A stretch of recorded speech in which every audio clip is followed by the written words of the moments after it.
당신이 알고 있던 음악, 사실은 더 깊은 이야기를 품고 있습니다. 안녕하세요. 클라이맥스의 지호. 하정입니다. 우리가 늘 들어왔던 클래식 음악. 하지만 그냥 멜로디만 흘려들었지 그 뒤에 어떤 사연이 숨어 있는지는 잘 모르는 경우가 많잖아요. 맞습니다. 사실 어떤 음악은 작곡가의 인생을 바꾼 순간에 만들어지기도 하고 또 어떤 곡은 제목이나 배경부터 미스터리로 가득하곤 하죠. 그냥 들을 땐 그저 익숙한 선율일 뿐이지만 이야기를 알게 되면 곡이 완전히 다르게 들리기도 합니다. 그래서 오늘은 클래식 음악을 조금 색다르게 즐겨보려고 합니다. 단순히 좋다, 예쁘다 라는 감정을 넘어 그 음악이 만들어진 순간과 작곡가의 삶을 함께 들여다보면 더 깊이 공감할 수 있을 거예요. 네, 오늘 저희가 준비한 이야기는 두 가지입니다. 첫 번째는 아마 모든 분이 한 번쯤은 들어봤을 곡, 바로 베토벤의 엘리제를 위하여입니다. 이 곡의 진짜 주인공이 누구인지 함께 살펴보시죠. 네, 그리고 이어지는 두 번째 이야기는 러시아의 거장 라흐마니노프의 교향곡 1번과 피아노 협주곡 2번 사이의 에피소드를 담았습니다. 지금은 세계적인 피아니스트이자 작곡가로 기억되는 그지만 그의 젊은 시절은 결코 순탄하지 않았다는데요. 그럼에도 불구하고 다시 일어나 명작을 남긴 그의 이야기를 준비했습니다. 네, 흔히들 음악은 감정의 언어라고 하잖아요. 오늘은 그 말이 정말 맞다는 걸 보여주는 두 가지 이야기를 함께 나누어 보겠습니다. 그럼 먼저 너무나 익숙하지만 동시에 미스터리로 가득한 곡 베토벤의 엘리제를 위하여부터 들어보실까요?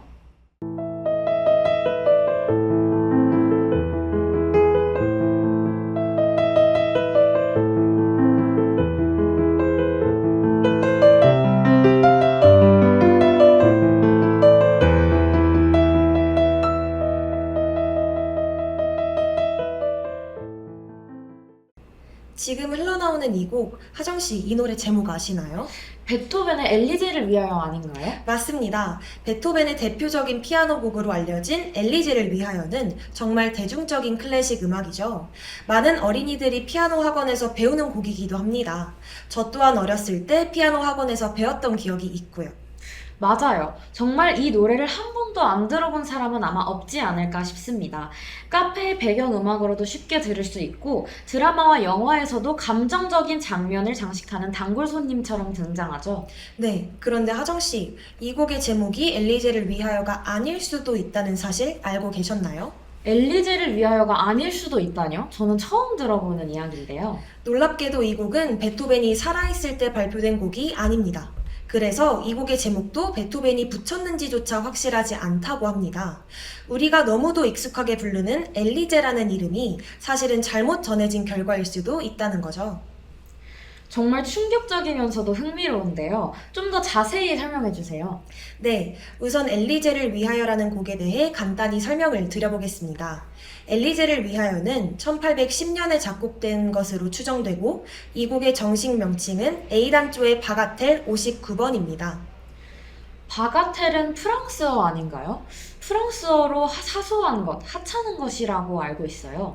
네, 맞습니다. 사소한 것, 하찮은 것이라는 뜻의 바가텔이 음악에서 쓰인다면 규모가 작고 가볍게 연주할 수 있는 짧은 악곡을 뜻하는데요. 이는 베토벤이 이 곡을 거창한 작품으로 여겼다기보다는 개인적으로 가볍게 만들었던 곡이나 사소한 곡이었음을 의미합니다. 실제로 엘리제를 위하여는 다른 곡들과 비교해봤을 때 굉장히 짧은 편이고 형식 역시 매우 단순합니다. 베토벤이 만든 교향곡이나 피아노 소나타에서 보여준 그런 장대한 구성과는 좀 거리가 먼 것 같아요. 네, 이러한 엘리제를 위하여는 독특한 운명을 지닌 곡입니다. 베토벤이 세상을 떠난 뒤 약 40년 후인 1867년에 독일의 음악학자 루트비히 노레에 의해서 처음 세상에 공개되었습니다. 굉장히 오랫동안 묻혀있다가 뒤늦게 알려졌네요. 이렇게 오랫동안 공개되지 않았다가 뒤늦게 알려진 배경만 보더라도 베토벤 본인이 특별하게 중요하게 여긴 작품은 아니었음을 짐작할 수 있을 것 같아요. 네, 그런데 이 곡이 세상에 소개될 때 악보에 적혀있던 문구가 문제였습니다. 필기체로 남겨진 글씨가 Fear Elize인지 아니면 Fear Tereze인지를 두고 논란이 일어난 건데요. 엘리제인지 테레제인지 곡 제목이 바뀌는 중요한 문제네요. 네, 후자의 가능성이 더 크다고 보는 견해가 많습니다. 테레제를 위하여일 가능성이 더 높다는 거죠. 당시 베토벤과 가깝게 지냈던 여성 중에 테레제 말파티라는 인물이 있었습니다. 테레제 말파티는 한때 베토벤의 청혼을 받았던 사람이라고 합니다. 그렇군요. 굉장히 가까웠던 사이였던 것 같네요. 테레제는 베토벤의 청혼을 승낙했나요? 아닙니다. 테레제는 청혼을 승낙하지 않고 다른 귀족 가문과 혼인했다고 합니다. 이 과정에서 베토벤이 크게 실망했다는 일화가 전해지는데요. 만약 이 곡이 그녀를 위한 노래가 맞다면 제목은 애초에 엘리제가 아니라 테레제를 위한 곡이었던 거죠. 그렇군요. 후대의 학자들이 베토벤의 악피를 잘못 해석하면서 오늘날과 같은 이름이 굳어진 거네요. 네, 물론 다른 후보들도 있었습니다.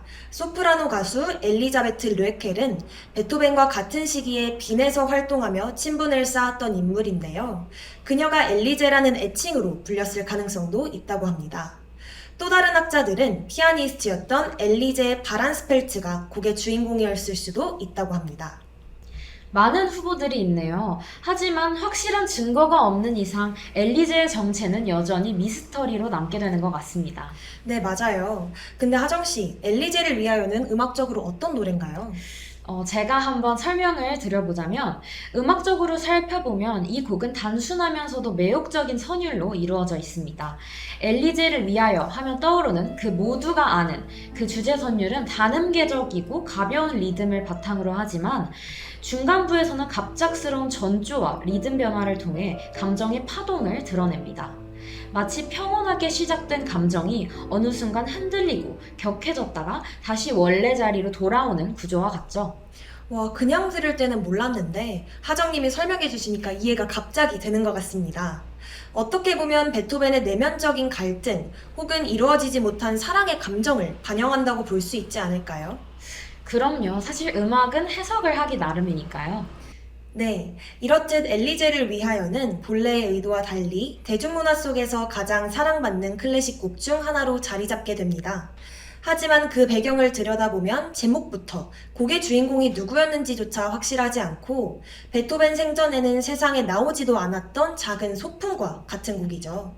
단순히 흘려듣던 익숙한 멜로디가 사실은 짝사랑과 오해, 그리고 우연의 산물일지도 모른다는 점에서 이 곡은 미스터리하면서도 매력적인 것 같습니다. 정말 흥미로운 에피소드였습니다. 그런데 지호씨, 베토벤의 엘리제를 위하여는 이름에 대한 의문이 제기되었다면 곡의 운명 자체가 통째로 바뀐 에피소드도 있다는 거 알고 계신가요? 와, 듣기만 해도 벌써 궁금한데요? 조금만 더 자세히 설명해 주세요. 네, 이 에피소드의 주인공은 바로 라흐마니노프입니다.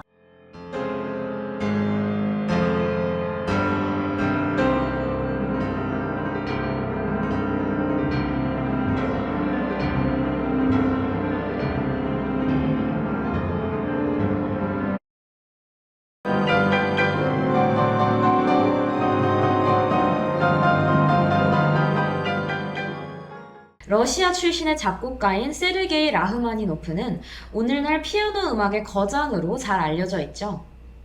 하지만 라흐마니노프의 젊은 시절은 결코 순탄하지 않았습니다.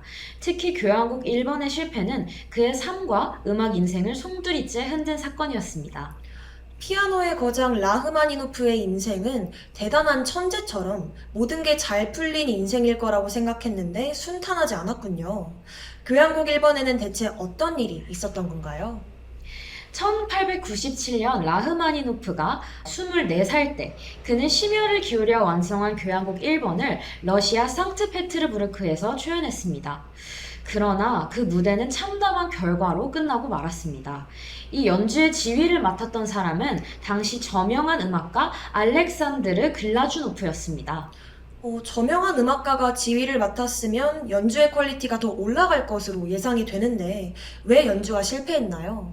이 지휘자가 연주 당일 술에 취해 있었다고 합니다. 리허설조차 충분히 진행되지 못한 상황에서 연주는 굉장히 어수선하게 흘러갔는데요. 그렇기 때문에 복잡하고 난해한 분위기의 연주는 청중과 평론가들에게 호응을 얻지 못했습니다. 제가 아는 라흐마니노프 1번 교향곡은 어둡고 무거운 선율로 이루어져 있긴 하지만 난해하다고는 생각해 본 적이 없는데요. 초연할 때 어수선한 분위기가 곡을 더 난해하게 만든 것 같습니다. 맞아요. 비평가 채사르 퀴는 이 곡을 두고 지옥의 학생 작곡이라고까지 혹평을 했습니다. 근데 저는 하정 씨 이야기를 들으면서 라흐마니노프에게 감정이입이 너무 되는데요.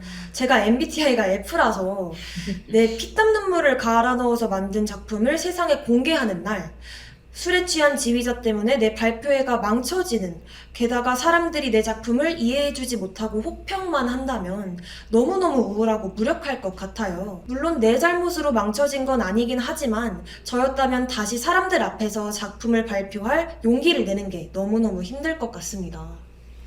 지호 씨 정말 깊은 공감을 하고 계시네요. 지호 씨처럼 라흐마니노프는 이 사건 이후 극심한 자신감 상실 그리고 우울증에 시달렸습니다. 거의 3년 동안 새로운 작품을 쓰지 못했고 음악 활동 전반에 걸쳐 무력감에 빠졌다고 합니다. 그의 친구와 가족들은 그가 완전히 무너지는 것을 걱정했고 심리치료를 권유하기도 했는데요. 저는 개인적으로 이런 상황에서는 사람이 주는 힘이 크다고 생각합니다. 옆에서 자신감을 북돋아주고 자존감을 채워주는 사람이 있으면 보다 빠르게 힘을 낼 수 있지 않을까요? 라흐마니노프에게도 그런 사람이 곁에 있으면 참 좋았을 것 같습니다. 맞아요. 다행히도 라흐마니노프도 그런 사람을 만났습니다. 바로 정신과 의사 니콜라이 딜 박사인데요. 딜 박사는 단순히 정신의학적 치료만을 제공한 것이 아니라 음악가로서 라흐마니노프의 자존감 또한 회복시켜줬습니다. 매일같이 최면요법을 통해 당신은 다시 훌륭한 음악을 쓸 수 있다라는 긍정적인 암시를 해주었고요. 안정적이고 편안한 환경을 조성해서 그가 다시 음악적 활동을 이어갈 수 있도록 의지를 가질 수 있도록 도왔습니다. 라흐마니노프가 다시 일어날 수 있어서 정말 다행입니다. 사람이 사람에게 주는 힘은 정말 대단하다고 또 느낄 수 있게 되네요. 그 이후에 라흐마니노프는 어떤 음악적 활동을 이어갔나요?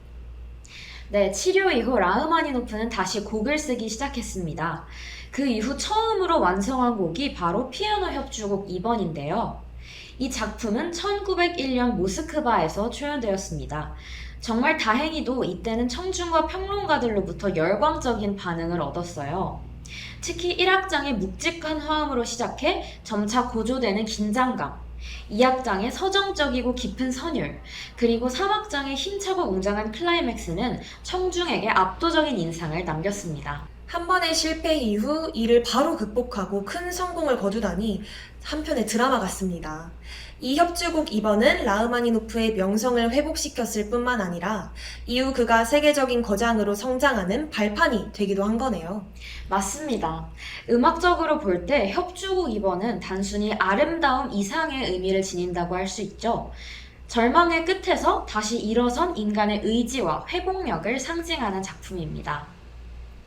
실패와 좌절로 무너졌던 작곡가가 주변의 지지와 자신을 구하려는 응원 속에서 재탄생했음을 보여주는 이야기예요.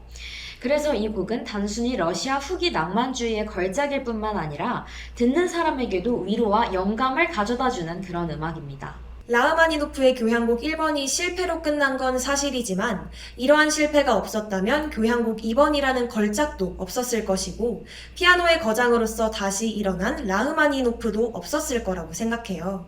이렇게 음악 뒤에 있는 에피소드를 알고 들으면 느껴지는 게 더 많아질 것 같네요.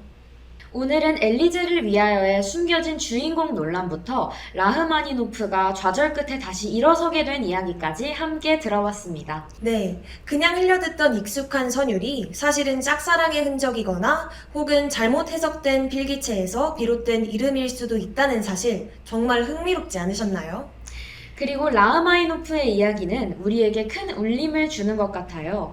누구나 실패는 겪을 수 있죠. 그래도 다시 일어서서 자신만의 걸작을 남길 수 있다는 점이 참 감동적으로 다가왔습니다.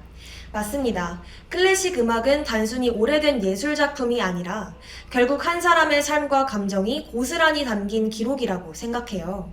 그래서 그 이야기를 알면 음악이 더 깊게 들리고 또 우리의 삶과도 연결되는 지점을 발견할 수가 있죠. 오늘 방송이 클래식을 조금 더 친근하게 느끼는 계기가 되었으면 좋겠습니다. 음악은 듣는 사람이 완성한다라는 말처럼 여러분 각자의 삶 속에서 오늘 소개해드린 곡들이 다르게 울려 퍼지기를 바랍니다. 네, 저도 같은 마음입니다.